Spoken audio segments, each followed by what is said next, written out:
Hello guys, hi. Welcome back our channel Hot Chili.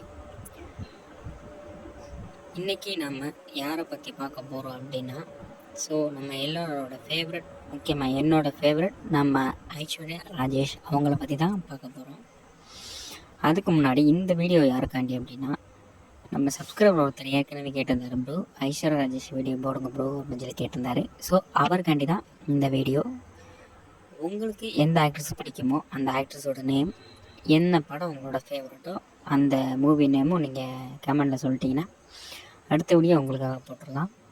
So வாங்க வீடியோக்குள்ளே போகலாம்.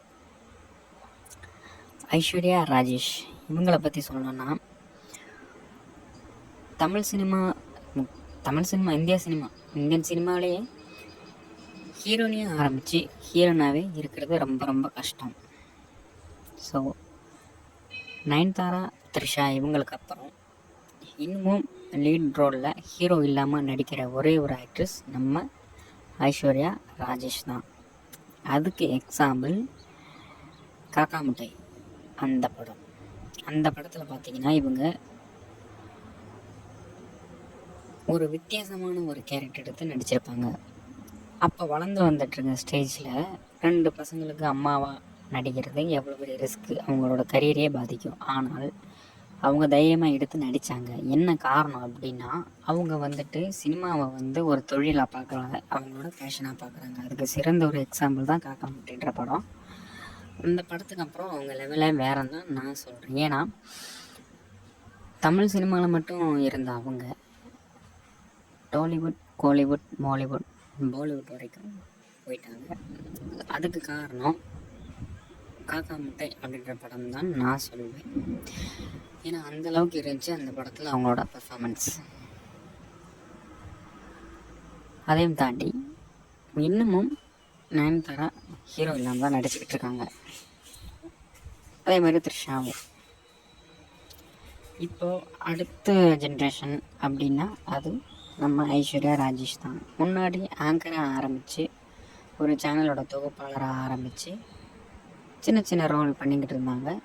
இப்போது இந்தியாவிலேயே இவங்க முகம் எல்லாருக்கும் பழக்கமாக்கிட்டாங்க. அவங்களோட ஆக்டிங் ஸ்கில் அந்த மாதிரி.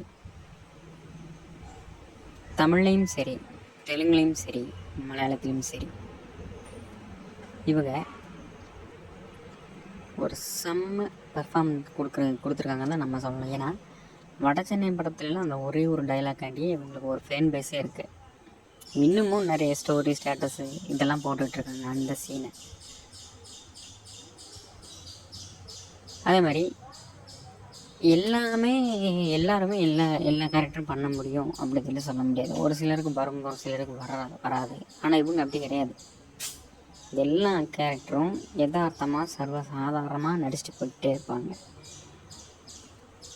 அதனால தான் இன்னமும் அவங்க ஹீரோனியாகவே இருக்காங்க.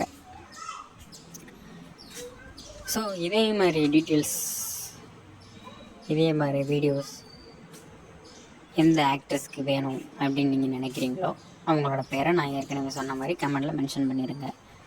மறக்காமல் நம்ம சேனலை லைக் பண்ணுங்கள், ஷேர் பண்ணுங்கள், கமெண்ட் பண்ணுங்கள், முக்கியமாக சப்ஸ்கிரைப் பண்ணுங்கள்.